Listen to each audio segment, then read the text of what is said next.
Today, we observe the first Sunday of Pride Month in our country and around the world. And because of who we are here, our congregation takes the extra step of making sure people who are LGBT, questioning, and queer know that they are welcome here, wanted here, invited here, and loved. Think of what that means for any group who has been marginalized or felt the pain of acts of violence against them simply because of who they were. Think of what it means and give thanks for who we are. This is the place where God is love, and you are welcome.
Good morning, everyone.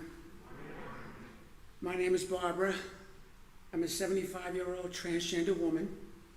I was assigned male at birth, and I prefer using the pronouns she, her, and hers.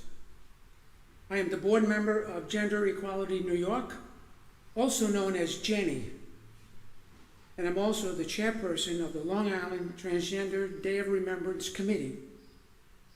In the month of November, the committee honors those transgender folks who were murdered in the past year.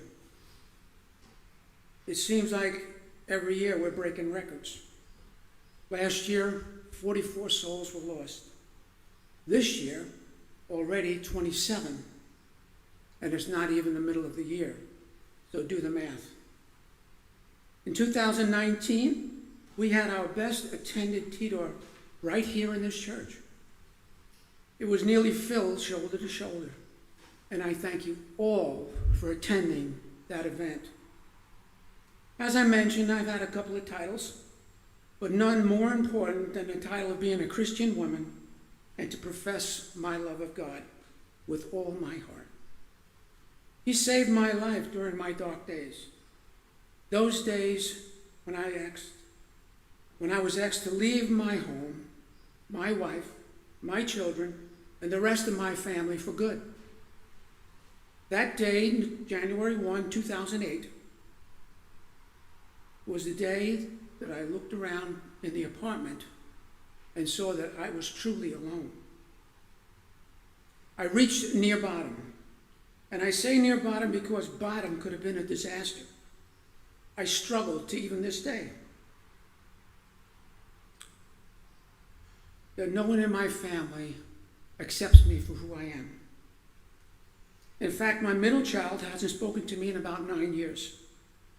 And for the other two, I have to cross-dress back as a male in order to be in their company, in their homes, or to see my grandchildren.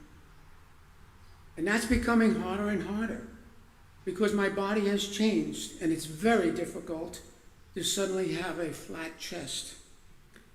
But this is typical in the transgender world. For them, it's hard to let go. It's not easy to be trans. Who in their right mind would want to be laughed at, ridiculed, berated, and be put into a position of possibly being bullied, beaten, or killed? But this was the cards I was dealt. I use this analogy sometimes. How do you feel, all of you, naked, alone, on a beach, with no outside influences whatsoever? How do you feel about you? When I put myself in that position on that beach, I didn't like myself. I'd go so far as to say I hated myself.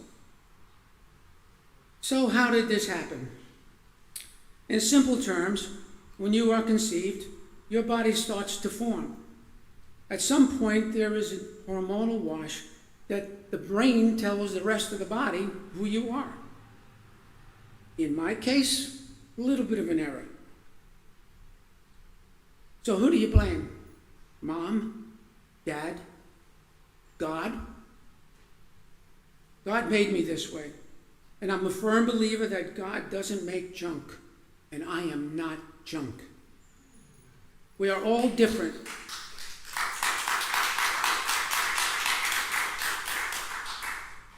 We are all different, but we're all the same. We are human. God made us this way. My blood is as red as yours. Think of it as being right-handed or left-handed. And nobody cares. Remember, and I mean this, the only thing that's normal is the setting on your dryer. That's the absolute truth. So what do transgender people want? We want the same thing you want. Nothing special. 2 words: respect and acceptance. It's not a big deal, yet people hate us. The laws in many states go out of their way to discriminate against us. Why? What have we done? Everything you are is in your brain. Your arms, your legs are only tools to feed you and walk from one place to another. It's all controlled by your brain. It's not what's between your legs that defines you. It's between your ears. Quick story. In People magazine, April 11th, 2011 edition, a story titled A Life Worth Living. It's a story about a woman, Kate Hayes, 42 years old, who gave birth to her 3rd child. Hours after giving birth, she was seized by an unbearable abdominal pain. She had contracted a raging bacterial infection that would literally consume her. It was a rare form of strep. While at the hospital, she slipped into a coma. The doctor said the only way to save her was to perform massive quadruple amputation to remove both her arms and her legs. How unbelievable could this be? They performed the surgery, and she lived. Can you imagine? She could not embrace her children or her husband, to hold them close and feel their warmth. She was just a trunk and a head. The point I'm trying to make here is even without these tools, these arms and legs, is she any less a woman? As I mentioned, everything you are is in your brain. Transgender people are just a little different. but who we are is in our brain, just like you. Again, it's the same as being right-handed or left-handed. It's the way God created us. Being transgender is not a choice. What I chose is to survive. The month of June has been proclaimed Pride Month. This month is when trans visibility is at its best. Now, some people say that they are proud to be transgender, and that's fine. For me, I'm proud that I made it this far in my life. I would have much preferred being born all male or all female, but I don't regret a thing. So if you happen to meet a transgender man or woman, hello, anywhere in walking around, be nice as you would with anybody else, because we are all God's children, and God never turned anybody away. Thank you for listening, and God bless you.